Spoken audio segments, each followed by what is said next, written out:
Welcome to the Self-Storage University podcast, where you will learn the correct way to identify, evaluate, negotiate, perform due diligence on, renegotiate, finance, turn around, and operate self-storage facilities. And now, here is your host, a partner in one of the largest real estate portfolios in the U.S. with nearly $1 billion of holdings, Frank Rolfe. We all know what a mousetrap is, and we know how it functions. You pull back the spring, you set up the trigger, you put the piece of cheese on the portion of the metal that triggers the spring, and you place it where the mouse might be, and you sit back and you wait. And if you leave it overnight in your house in an area that you think there are mice, typically you'll go back the next day, and yes, you've caught the mouse in the mousetrap.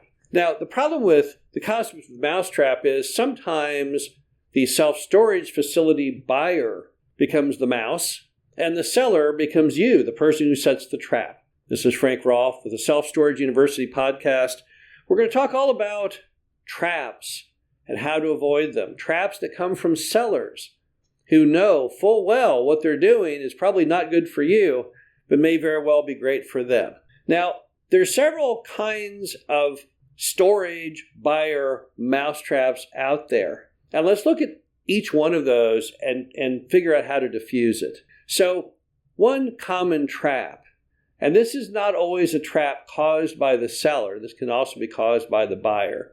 And that's when you have this theory, this mindset that you're going to go ahead and buy something for cash and refinance it later. And the problem is when you do that, you sidestep typical banking due diligence. Now, you may think that it's a good thing. You say, well, I'm going to go ahead. I don't want to have to be at the mercy of the bank during their due diligence. And we've had deals over the years. We got in trouble in the bank's diligence, and they were right.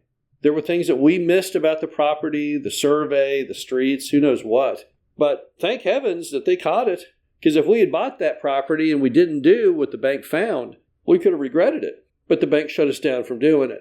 That's the inherent danger when you buy things for cash. So that's not really a seller trap, but yet it is kind of a seller trap. Sometimes a seller wants to make ridiculous expectations of timing. They may say to you, yeah, I'll sell my property, but you got to close on it within 30 days. Well, that's never going to happen. You're never going to get the due diligence done. You're never going to get the loan done. You're never going to get the loan finished up and completed and funded, typically within a 30-day window. And mom and pop know this. So they selected that date because they know you'll never be able to make it. So instead, they're looking for someone who wants to buy it for cash. And often they're doing that because they're hoping there's some unsuspecting fool who will do that. And therefore, you won't find that the thing is built on a toxic landfill or it has some kind of huge survey issue or title glitch. So whenever someone wants you to buy something for cash and tells you, oh, let's just buy it for cash and refinance it later, or you yourself are thinking about that, you better slow down and make sure you're not making a terrible mistake. That's one big scary item about buying properties at auction is typically you have to post 10% the day you win the auction and the other 90% within 30 days. So most people who buy at auction are going to buy it for the cash. But the problem again is, did you do enough diligence? Or are you in fact walking into a trap? Now, how do you get around that? You might say, well, number one, make sure you did good due diligence. That's for sure. But also, you might want to go ahead. You were going to buy for cash, but you might want to get a loan on it instead. There's a degree of comfort when you've already gone through the loan cycle one time that you didn't make an error and that everything is going to work out to be fine. But it's a whole nother deal when you already own the property and then try and get a loan. So if they come back with a fatal flaw, there's not a thing you can do about it. You already own it. If they find the fatal flaw before you bought it, then you can always terminate the deal and walk away free from that mousetrap. Another type of mousetrap, and this one truly comes from the seller, and they know what they're doing, is they give you a note on a seller finance note that's too short for you to get the property in the right condition to get refinanced. Let's look at an example here. Let's assume that mom and pop Larry owned a self-storage facility that they built from scratch, and they built it 20 years ago. However, they tell you they lost interest in it probably 10 years ago, and they stopped really managing it, and now the occupancy has fallen to like 50%. Now, the bank isn't going to be able to make a loan on that deal. It's got declining occupancy, declining rents every year. It's only 50% full. So Their plan is they'll go ahead and carry the financing while you turn it around. But they want to give you this insanely short fuse to turn it around. They might say, yeah, I'll carry the paper for 2 years or 3 years. Let's think about this for a minute. For you to get another loan, you probably need to allocate at least 6 months to a year so that you can find a lender, get everything done, not be in a terrible rush, maybe even sell the property if you guessed wrong on the valuations and stuff of it. So we better tack a year on that thing. So suddenly that 2-year seller note isn't really 2 years, it's 1 year. But wait, we have another problem. We have to get this business solved and fixed. And then we have to get it stabilized, and then we have to go ahead and let some time pass. The bank's going to want to see, that's been seasoned for a while. And now suddenly your 2-year note is maybe a year short based on the property you have. And mom and pop know that because what they're hoping is you will default. That's the plan. You're going to put down your down payment. You're going to default. They're going to take the property back away from you. And hey, what a great deal for them. They got your 20% down or 30% down, and yet they still got the property back. It's like the vending machine that you put the dollar bill in with a string, you get the candy bar, you pull the string and pull the dollar bill back out again. That is never good for the buyer, ever. So if someone wants to carry paper, it's a mousetrap unless the paper is long enough. Now, how long is long enough? At least 5 years, preferably 7 years, best option 10 years.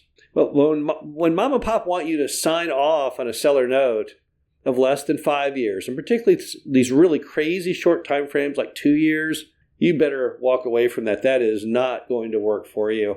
And that's why the seller is so adamant about it. You can say, hey, seller, it seems really short. I mean, you're going to carry it for 2 years. How about 5? And of course, the answer is there's no reason he can't do 5. He just doesn't want to do 5.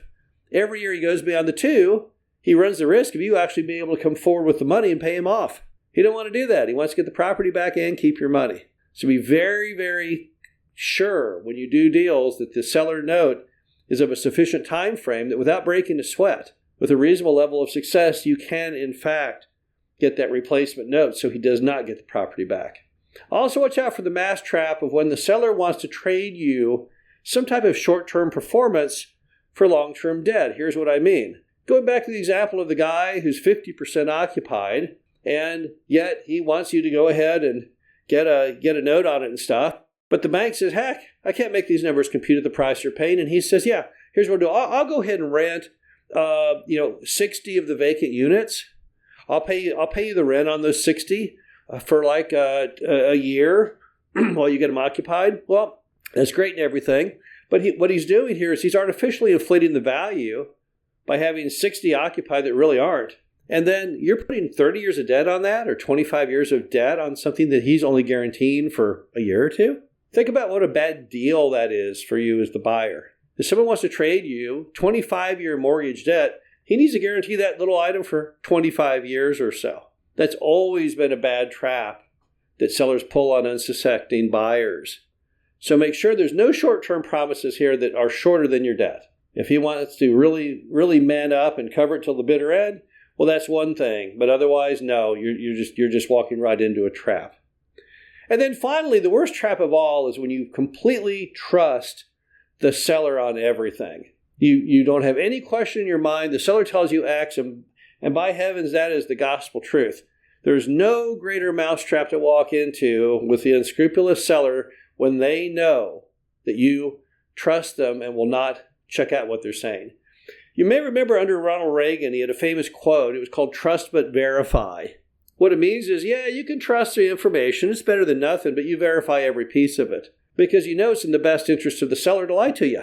So the only way you can battle back from that is to verify it yourself so that you know with 100% certainty that everything they told you is true. If they tell you, oh, I got the permit for that thing, I want to see it. If they say, oh, I'm not in the floodplain, I want to see it. Over the last 30 years, I've seen so many mind-numbing, unbelievable cases where what I thought was a nice seller turned out to be horrifically immoral. It does happen. I mean, people you would never spot. They're a happy deacon in the church. But suddenly when it comes to selling their storage facility, they become the devil incarnate. So make sure that you verify everything. Don't disregard what the seller tells you. Don't write it off as not being truthful in any way. It might be. But just verify every single issue so you don't walk into that trap. The bottom line to it all is just as the mice prefer not to nibble at the cheese, which springs the trap, you should also refuse to take the same steps. there are ways to make sure that you don't fall into those traps. You definitely should be doing them. This is Frank Rolfe with the Self-Storage University podcast. Hope you enjoyed this. Talk to you again soon. Thank you for listening to the Self-Storage University podcast. Be sure to visit us at ssupodcast.com, where you can learn the correct way to identify, evaluate, negotiate, perform due diligence on, renegotiate, finance, turnaround, and operate self-storage facilities.